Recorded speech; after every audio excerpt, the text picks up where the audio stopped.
दिल्ली के उप मुख्यमंत्री मनीष सिसोदिया ने मीडिया से बातचीत में कहा कि कोरोना के इलाज के लिए रणनीति के अनुसार चलना होगा। बिना प्लानिंग के हम महामारी को नियंत्रित नहीं करेंगे बल्कि बढ़ाएंगे।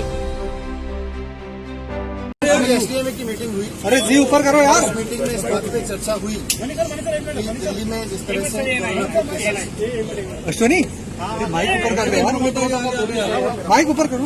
अभी एसडीएम की मीटिंग में इस बात पे चर्चा हुई कि दिल्ली में जो कोरोना के केसेस बढ़ रहे हैं उनका स्टेटस क्या है, किस गति से बढ़ रहे हैं। लगभग 12-13 दिन में दिल्ली में कोरोना के केसेस डबल हो जा रहे हैं।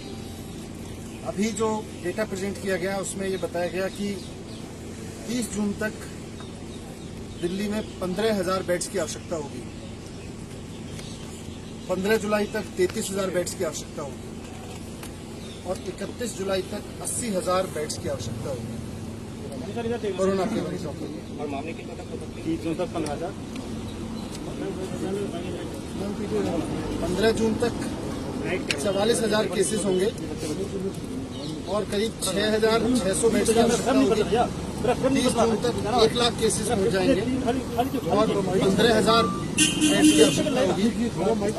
15 जुलाई तक करीब 2.25 लाख केसेस हो जाएंगे और 33,000 बेड्स की आवश्यकता होगी।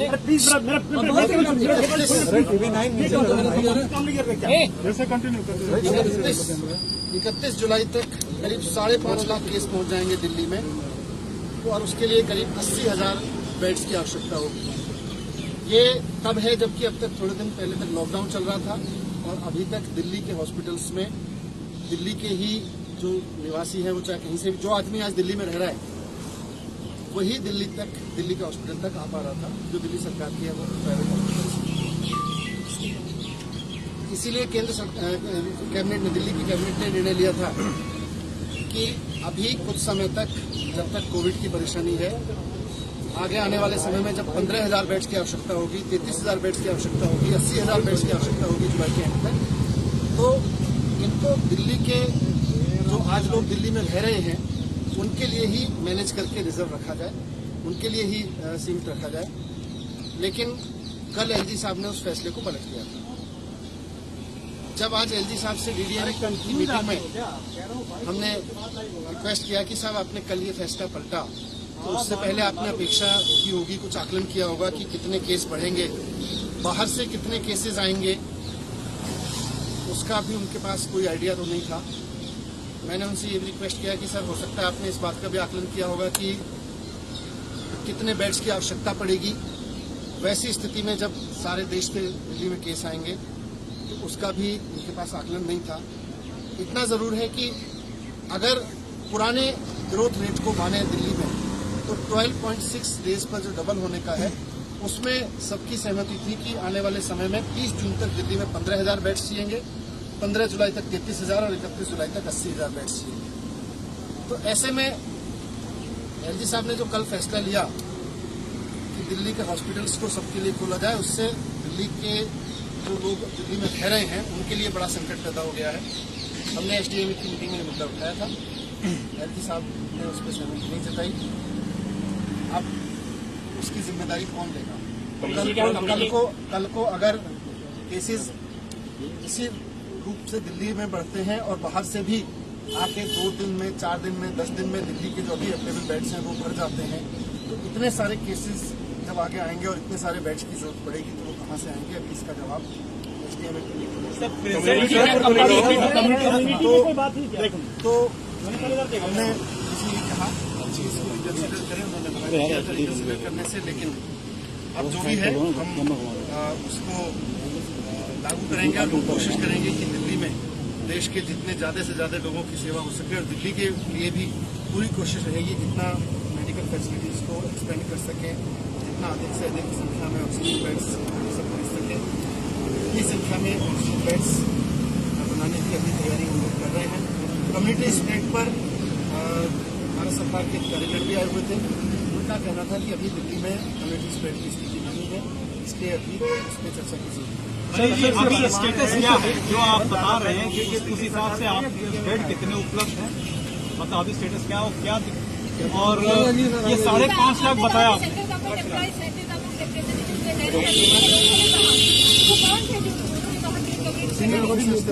सर 31 जुलाई से 5.5 लाख हो जाएंगे। कहा कि 50% केसेस के ट्रेस हैं, ऐसे में आप लोगों ने कंटेस्ट किया सर सेंटर देखने को। मैंने कहा था कि लाइव पे आ जाइए। भाई साहब क्या कर रहे हैं आप प्लीज? पता करना मुश्किल था। तो दिल्ली के अंदर अब हम टेक्निकलिटी में ना जाएं, और कल एम्स के डायरेक्टर ने खुद कहा था कि दिल्ली की कंटेनमेंट है, परंतु जो ये टेक्निकल इशू है और उसके बारे में फैसला केंद्र सरकार ही कर सकती है। वही बता सकते हैं कि कम्युनिटी स्प्रेड है या नहीं। हम तो कहते स्प्रेड है, हम तो ये कह सकते हैं कि स्प्रेड है, दिल्ली में बढ़ रहा है, बहुत तेजी से बढ़ रहा है। अब उसका वर्ड जो कम्युनिटी स्प्रेड वर्ड यूज करने के अधिकार इसके अलावा बाहर से आए हुए पेशेंट का कोई डेटा इस वक्त दिल्ली सरकार के पास है जो हम बता सकें? नीचे करो, माइक बहुत ऊपर है। प्राइवेट हॉस्पिटल्स में 50% लोग बाहर से इलाज कराने आते हैं, और बड़े सरकारी अस्पतालों में 70% लोग दिल्ली से बाहर के होते हैं।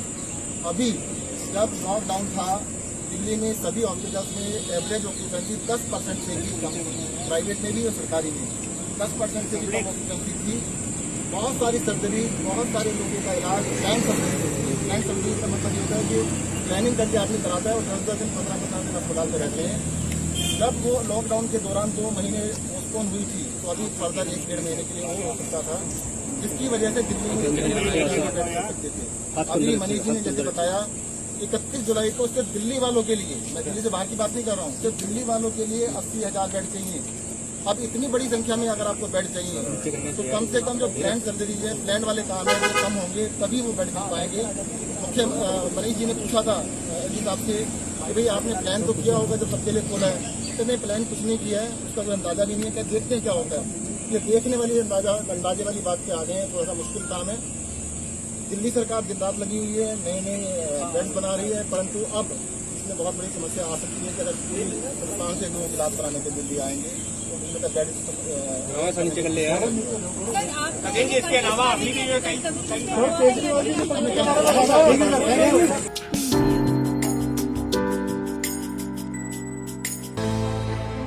मुख्यमंत्री हेमंत सोरेन ने भगवान बिरसा मुंडा की शहादत दिवस पर फूल अर्पित कर उनको याद किया और कहा कि ये भगवान बिरसा का उलगुलानी है जो हर दिन हर घड़ी हमें अपने अधिकारों की रक्षा करने की शक्ति देता है। ये धरती आबा का अबुआ दिशोम अबुआ राज ही है जो झारखंड वासियों को अपने सम्मान के लिए प्रेरित करता है।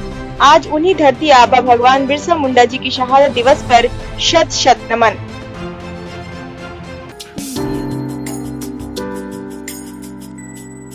कोरोना वायरस यानी कोविड-19 वैश्विक महामारी से पूरे प्रदेश के सामने विकट परिस्थिति है।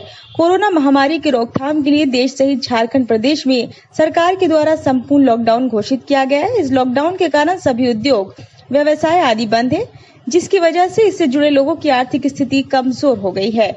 ऐसे आपातकाल की स्थिति में मध्यम एवं गरीब दर्जे के अभिभावक अपने बच्चों के ट्यूशन एवं बस फीस देने में असमर्थ हैं। अतएव इस विकट परिस्थिति में महागामा विधानसभा सहित पूरे प्रदेश के सभी निजी स्कूलों को 3 माह अप्रैल, मई, जून की अवधि का ट्यूशन एवं बस फीस माफ करने हेतु निर्देश देने की कृपा की जाए। नमस्कार, आदाब, जोहार। जितने भी प्राइवेट स्कूल में पढ़ रहे बच्चों के अभिभावक हैं, उनका लगातार फोन आ रहा है और फीस माफी की मांग कर रहे हैं। मैं आपको बताना चाहूंगी कि 17 अप्रैल को ही मैंने डीसी को पत्र लिख करके इसके बारे में निर्देश दिया था और मैं एक बार फिर से महगामा में जितने भी प्राइवेट स्कूल हैं उनसे व्यक्तिगत तौर पर निवेदन करूंगी कि आप लोग कोरोना काल में अपनी सहभागिता दिखाते हुए जो मध्यम वर्ग और निम्न मध्यम वर्ग परिवार के जो लोग हैं उन लोगों को राहत देते हुए बच्चों की फीस 3 महीने की माफ करें। इस मांग को लेकर मैंने मुख्यमंत्री जी से और साथ ही साथ कल विधायक दल की मीटिंग में सभी विधायकों ने पुरजोर तरीके से इस बात की मांग रखी कि मध्यम वर्ग परिवार को भी राहत मिलना चाहिए और बच्चों के स्कूल की फीस की माफी हो। मैं इस वीडियो के माध्यम से फिर से एक बार मांग करती हूँ और निवेदन करती हूँ हेमंत सोरेन जी से, हमारे अध्यक्ष रामेश्वर उरांव जी से और आलमगीर जी से कि इस पे जल्द पहल करके सही तरीके से निर्देश और एक क्लैरिटी इस मामले में लेते हुए निर्देश दिया जाए प्राइवेट स्कूल्स को, ताकि जो परेशान अभिभावक हैं उन्हें वो हताश ना हो और उन्हें राहत मिल सके। धन्यवाद। खबर साहिबगंज से लेंगे। अपराध की योजना बना रहा नेशनल संथाल लिबरेशन आर्मी का सदस्य रोहित मुर्मू को पुलिस ने दबोचने में सफलता हासिल कर ली है। उसके साथ 2 अन्य अपराधी गिरफ्तार हुए हैं। एसपी ने पुलिस लाइन स्थित मैदान में सोमवार को प्रेस कॉन्फ्रेंस को संबोधित करते हुए बताया कि नेशनल संथाल लिबरेशन आर्मी का सदस्य रोहित मुर्मू सहित चांद सिंह सोरेन व मान सिंह बेसरा बोरिया स्थित रनचड़ा प्लांट के समक्ष साहिबगंज गोविंदपुर एक्सप्रेस रोड पर अपाची बाइक के साथ खड़े होकर किसी अपराध की फिराक में लगा था। सूचना मिलते ही छापेमारी दल का गठन कर कार्रवाई के लिए भेजा गया। पुलिस को देखते ही अपराधी भागने लगा, जिसके बाद पीछा कर तीनों को दबोच लिया गया। और बोरियो थाना कांड संख्या 176-20। इसके अलावा भी ये आसाम में भी कुछ कांडों में जेल गया है, जिसका डिटेल अभी उपलब्ध नहीं है।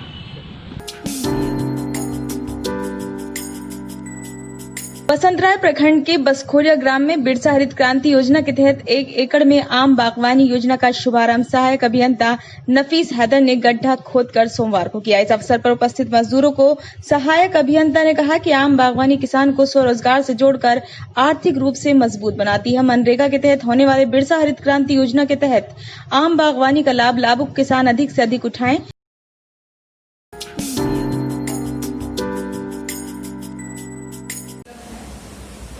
गोड्डा जिले में लॉकडाउन की अवधि के दौरान भारत के विभिन्न प्रांतों से कुल 37,404 प्रवासी मजदूर लौटे हैं। जिला प्रशासन ने व्यवस्था अपनी चुस्त रखी थी। विभिन्न स्टेशन से इनको रिसीव किया गया, गोड्डा में बसों के माध्यम से लाया गया, उनकी स्क्रीनिंग करवाई गई। जो एक जोन से लौटे थे उनको क्वारंटाइन सेंटर्स में रखा गया और बहुत सारे प्रवासी मजदूर क्वारंटाइन सेंटर्स में 14 दिन की अवधि पूरी करने के बाद अपने घरों तक भी पहुंच गए हैं। लगभग 36,000 से ज्यादा मजदूर आज अपने घरों में हैं, जिन्होंने क्वारंटाइन पूरा किया। हम क्वारंटाइन दिन में से 26,000 का पूरा हो चुका है। एक बड़ी उपलब्धि है जिला प्रशासन के लिए और साथ में आप सबका इसमें पूरा सहयोग रहा जिला प्रशासन को। आप सबके माध्यम से भी स्टैंडर्ड माइग्रेंट्स लेबरर्स जहाँ मौजूद हैं उसकी सूचना हम तक प्राप्त होती रही। सोशल मीडिया के माध्यम से भी बहुत सारी सूचनाएं प्राप्त होती रही और जिला प्रशासन ने प्रॉम्प्ट एक्शन लेते हुए लगातार ऐसे मजदूरों तक अपनी बात उन तक की, उन तक पहुंचे हम लोग और उनके सफल उनके घरों तक हम लोग पहुंचा सके। गोड्डा जिले में अच्छी बात रही कि कोई भी मिस हैपनिंग नहीं हुई, कोई भी दुर्घटना या कोई भी इस तरह की बात नहीं हुई।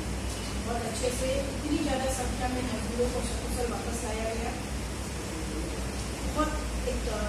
बहुत ही बड़ा टास्क था ये, जिसमें पूरी प्रशासनिक हमारी टीम लगी रही।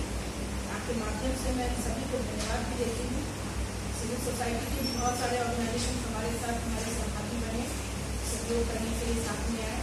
उन्होंने कहीं खाना खिलाया, कहीं पानी पिलाया, कहीं पे उनका मानसिक काउंसलिंग करके उनका मनोबल को बढ़ाया, हमारी टीम के मनोबल को बढ़ाया।